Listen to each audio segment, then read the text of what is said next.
Tonight, the BBC present the first of a series of live television broadcasts from the Channel Islands. The islands of Jersey, Guernsey, Alderney, Sark and Herm lie in the English Channel some 80 miles from the south coast and only 20 miles from France. Tonight we take you to the island of Herm, which is one of the smallest in the group. It is also one of the smallest inhabited islands in the British Commonwealth. So over now to our live outside broadcast cameras on the island of Herm.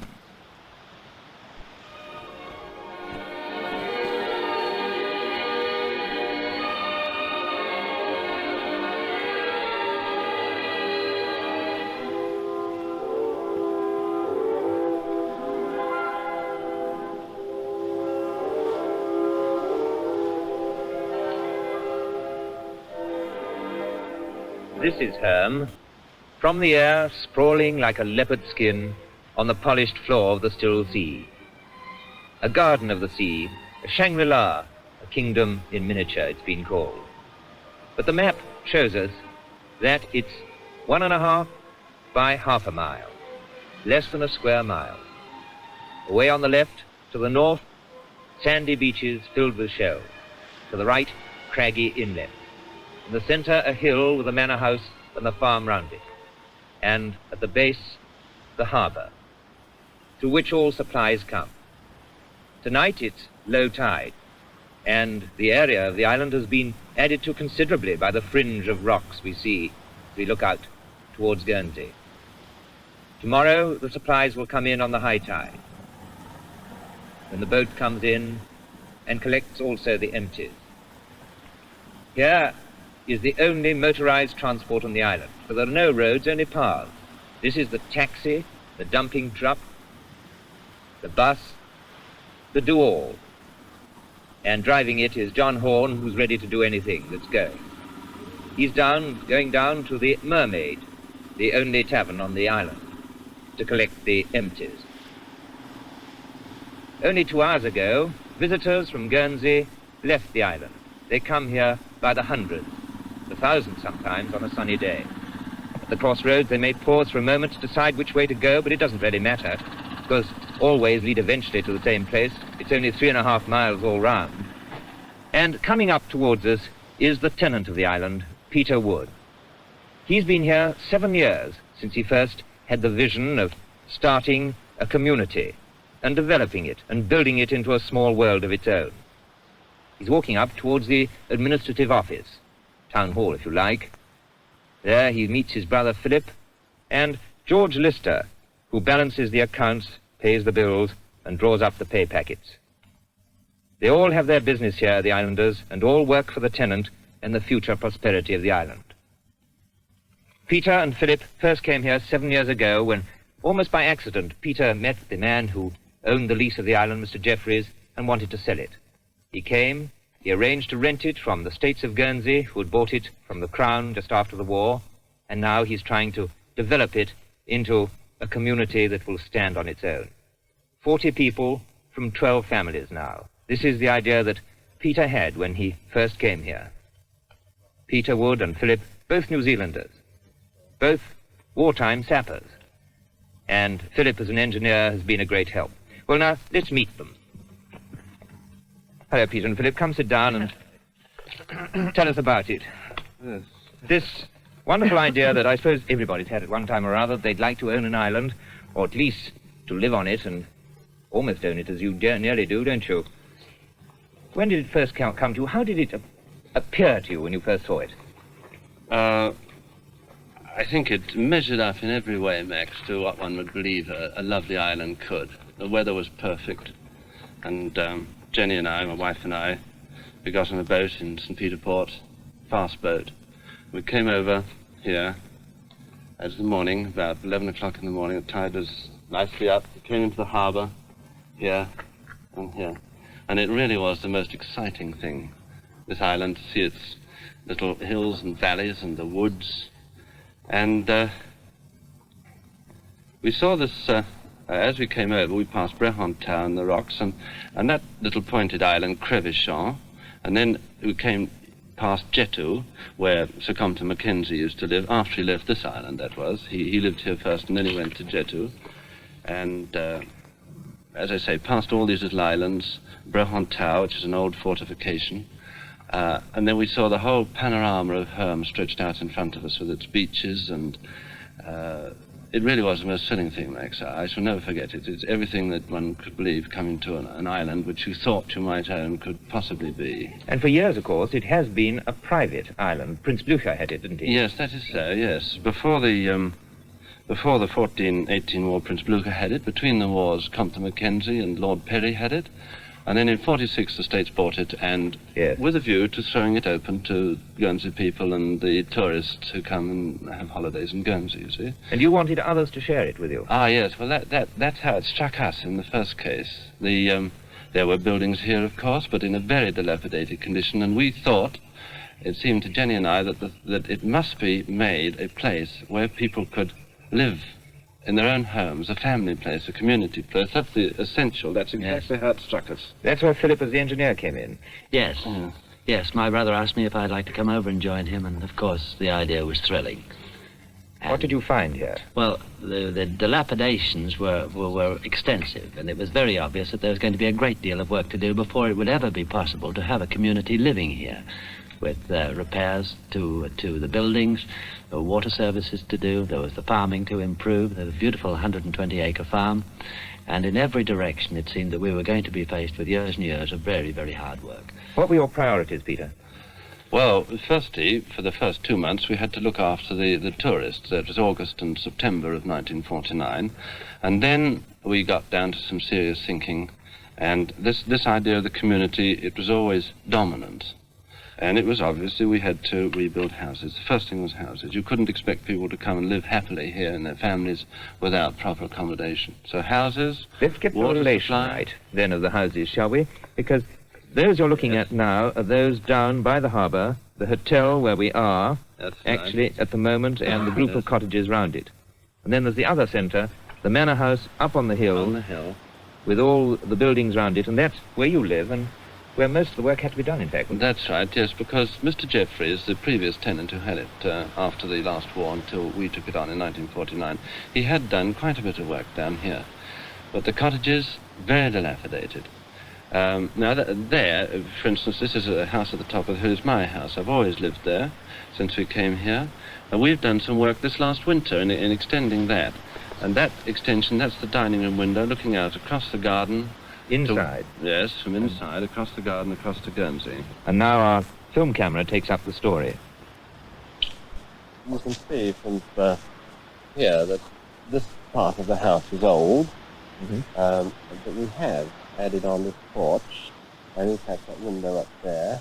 But here's Barry, who's finishing off some paperwork and generally this work on this porch. So we'll go on down here. Come on, boy. Here, careful, boy. Down here? Yes, it's a bit steep, but let's see what happens. Yes, this is there. Yes. We're now coming to the... You think Staff will make this? I think so. Come on, boy. Here, boy. Come on. Come on, here, boy. We're now coming to the end of the old manor house, which, as you can see, is getting pretty dilapidated. Oh, word, yes. But I think it's got to come down. I think the only sensible thing to do with it is to pull it down. Here, boy, come on. Come on, boy, come on. Certainly is a toilet.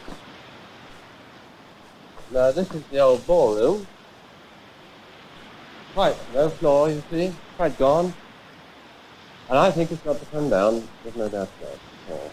No, but it is. There's so much you can do with it in that way. Yes, but the cost involved in putting it in order is really more than one can contemplate. And I think that having regard for our requirements, is to dispose of it completely. We don't want it, get rid of it. Many people would have said just that about the farm area behind the old ballroom. But Peter Wood didn't. Instead, he put on new roofs, making them serviceable again, those buildings, and the battered row of cottages behind are now first-class homes for people like Paul Glay, his little daughter Paulette there, and his wife Denise. They're the only French family living permanently on Herm. Paul's from Brittany, and he earns his living on the land. He grows the vegetables and raises flowers for the hotel garden, a life that keeps him pretty fully occupied, and he obviously enjoys his work. Madame Glay, hanging out the washing behind there, is enjoying a gossip, as all good hangers-out of washing do, with her neighbours, the Ray family. It's people like Mick and Bunty Ray who make the island community as solid as it is. Mick's pom-pom hat and sharp sense of humour go everywhere with him. In the evening, you may find them down on the beach collecting shells. Not a hobby, but every bit an essential job of work. For shells are the raw material for one of the island's basic industries.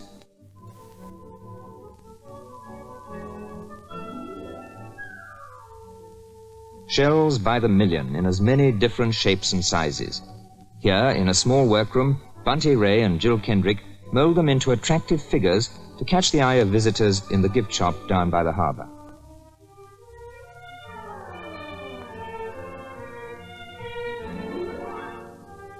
Just sea shells from the seashore, but a pretty high degree of workmanship, and Bunty isn't the only artist in the family. After the visitors have gone and they've closed the gift shop, Mick Ray collects the island clay and gets to work on his homemade potter's wheel. There's not much time for leisure on Herm. One job finished, and you'll soon find another to be done.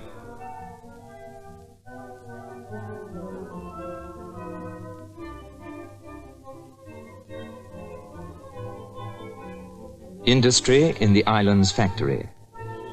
Industry at home. Shawls, scarves, socks, woolen goods of all kinds come off this loom at an incredible rate. This is Nina, Peter Wood's sister-in-law, working in the kitchen of her small cottage. And it's easy to work with a view like this to look at. Every day the small boats bring visitors across from the main island. This is the Arrowhead ploughing into harbour on the evening tide, with skipper Len O'Brien bringing the Herm boat in across the narrow sea gap. He's always first in the morning and last out at night. Tonight his cargo's food for the hotel, a crate or two of beer for the pub, the latest papers, and of course the mail. Everything that comes to Herm comes by sea. On one boat bricks, on the next cement. Then the labour that'll build the bricks to replace crumbling walls and broken masonry. The basic needs of the island are still the essentials. These bricks will go below ground to form the outer shell of the new well. Soon there'll be ample water supplies for everyone.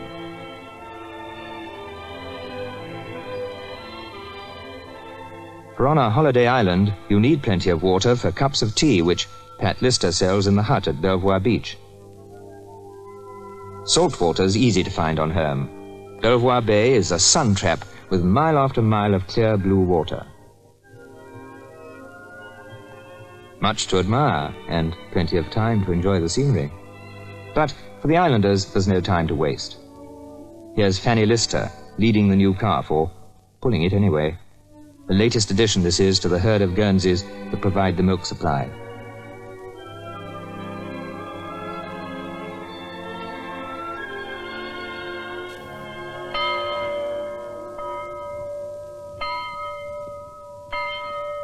Sunday has a special place in the life of the island.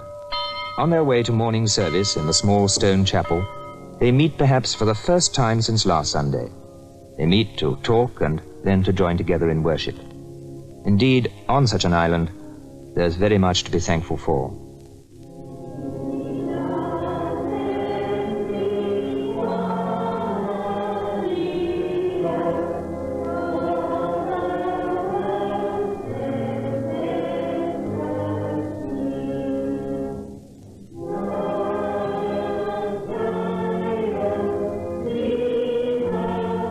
This is Naomi Wood. I think her face tells you a great deal about the healthy, active life of the children. In church and in school, they're fully occupied with growing up. This is the junior class run by Mrs. Muttock. Her husband you saw playing the organ in church. He's also the farm foreman. And here's the senior school just before the lunch break. The classroom's bright and cheery with gaily decorated pictures prepared and drawn under the guidance of Mrs. Corbo.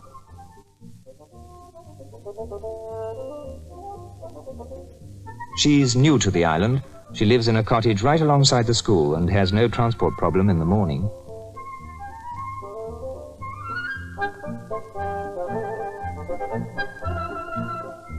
Break time at last, and what a perfect place to play in. Caves, cloisters, old ruins, an island paradise of open fields, rock pools, and 1,000 trees to climb. But sometimes you still need to mind how you go. It's quite a walk from the top of the island down to the harbour, and I found this truck a very convenient, if a little bumpy, means of transport. Peter Wood and I were on our way down to see the island's stores. That's where our live cameras will be taking up the story again in a few moments. We went down to the harbour, past the hotel there, and with a very smooth piece of road control, round the bend into the main yard of the stores.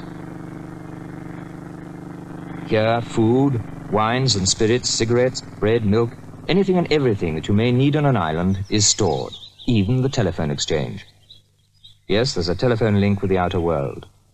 Above the roof there is the radio mast that transmits and receives a radio signal to and from Guernsey Telephone Exchange. Well, the telephone, and I notice that you've got it in every building, gives you communication, which is the basis of good organization, isn't it? It is indeed. It's fundamental. But there's another aspect of the organization here, and that is the accountancy side of this business, Max. And we'll go down towards the administration office now, but there are two aspects of this question of the accounts here. One is the control of the business accounts, all the different businesses that are run here on the island, the hotel, the farm, the pub, the snack bar, the beach huts, boats, and everything like that. But also I am, in a way, responsible to the States of Guernsey for the administration of public funds. I have roads which are used by the public to maintain, paths, I have the island to keep clean, the water supplies and things like that, and so that also in the administration office the very, very accurate accounts have to be kept, not only of the businesses but also of the public funds, you see. Yes, you've got a twofold accountant, really. Yes, indeed I have. And George Lister, he in fact, here he is now. Hello, George and Pat. I'll go and, whilst we're talking to him, I'll go and see what Jenny's doing. Huh? Right, thanks awfully. Yes, I'd like to see her. Well, now, I gather that you are, if I may put it this way, the spider at the centre of the web here, George. Right? I didn't call a lot of things, Max. That's a new one. Well, whatever they call me, Max, on payday, they're very, very polite indeed. How many accounts have you got? I've got some impression already. Well, we have the trading departments, first of all. We've got an hotel and a pub, a snack bar and a gift shop, a farm and the gardens, and last but not least, we have a beach hut. Well, we saw Pat doling out the Where you saw Pat. Belfast Bay, where work is a pleasure. Does she bring back enough money for you? Well, never enough, but she does very well, very well indeed. You've got to watch the island's economy and see what's losing and what's gaining. Oh, yes, it is important to keep strict accounts of all the activities of the island, apart from the trading departments, which we hope will make sufficient profit to pay for the other services. We've got to keep cost of the other services, the water supply, the sewage. Right. Well, are you turning the corner, would you say? Oh, I think we are, yes. I think we are. You feel you can look forward to some degree of prosperity? I always was very optimistic. I'm quite optimistic about this. Now, you've had a lot of hard work here, both of you, all the islanders, in fact. Yes. Has it come up to your original dream, shall we say, when you came here? Yes, I think so. Yes. What are you aiming at? Well, I think it is that we follow Peter's ambition, which is to make a place of beauty, to commercialise it just enough to make Yes. it economically possible. There's that point about it. Put it the other way around. I think a high-powered commercial organisation would have no fears at all about the economic situation, but the charm which we've got here would have gone completely. We wouldn't have Herm if we had that sort of organisation working here. And the peace of it, which Yes. so many people are looking for. That's the these first days. thing strikes you. Yes, undoubtedly, and a very fine way of life. A hard-working way of life, but I think lots of people have too much leisure. What about the winter? The winter's too short, all round. Yes, we really become human in the winter and enjoy our family life. And We all are family those people, things. you understand, Max. After all, you've seen all the children on the island, haven't you? Yes, indeed, but the days don't get too long. No, never. No. You don't feel you want to get off it? No. We don't. That's interesting. too short. Well, thank you. You've given me a feeling of what goes on here. Bill, please. Well, we see you at the Mermaid. The Mermaid, yes. Bye. So we'll have a word with you, if you don't mind. Bill Roberts, who pretty well runs the hotel in company with Teresa, who does the other half, Yes, doesn't she's she? the receptionist, yes. Well, now, what does your job imply? Well, running of the bar, and the two bars actually, the wine cellars, and the whole of the bottom half of the hotel, you know, sort of all the, anything that has to be done to keep the guests comfortable and that sort of thing, you know, and I try and do my best with it. You turn your hand to anything and Yes. not worry about the union or anything like that? Oh, no, definitely not. You couldn't afford this here. You couldn't? No. Well, let's wander up towards the hotel, shall we, Bill? Certainly. Your voice tells me that you didn't come from here, I feel. No, actually, I'm a North countryman. Where from? Yorkshire. Yorkshire? Yorkshire, yes. A lot of Yorkshire people here, the listers are, aren't they? Yes, Geordie's from Hull. I'm from Yes. Keighley, not so close, but close Is that just enough. a coincidence? Oh, yes, I'd never met George or his wife or anything before I came here. What do you do in the winter here? Well, last year we decided we were going to move the bar, which we did, which I was more or less... Who decided? Well, it was a decision made, as we all do on the island, you know, these things, everyone comes into it. They just come about something, Yes, do they? yes. So, it finished up, I built a new bar altogether out of, bits and pieces found on the island, you know. There's no new stuff attached to it or anything like that. It was just one of those things we... Have you been a builder at all? No, never. No. But you are now. Well, amateur. You'll tell All it, well, you have to, you see. I mean, this building and so forth. We do it all ourselves, all the time. And I've been taught an awful lot since I've been here. But if you'll excuse me, Mr. Robertson, I must go because I have some thirsty people in the Okay, Bill, I've seen you shaking that too. You do it well. Well, I think you'll gather from what Bill and a few other people have told you that this place holds great charm. None the least the latest born Rosemary here. Hello, Jenny. Hello, Max. It's 5 weeks to the day, isn't it, since That's Rosemary right, appeared yes, on the 5 scene? weeks ago In fact, today. last time we were here filming. That's right, yes. Yes. Come sit down. Can you? You safe on here with Rosemary, do you think? Yes, I think so. And here are two more of your brood. Yes. Simon, the eldest. Right, Simon? Come round here, Simon. Yeah, where we can...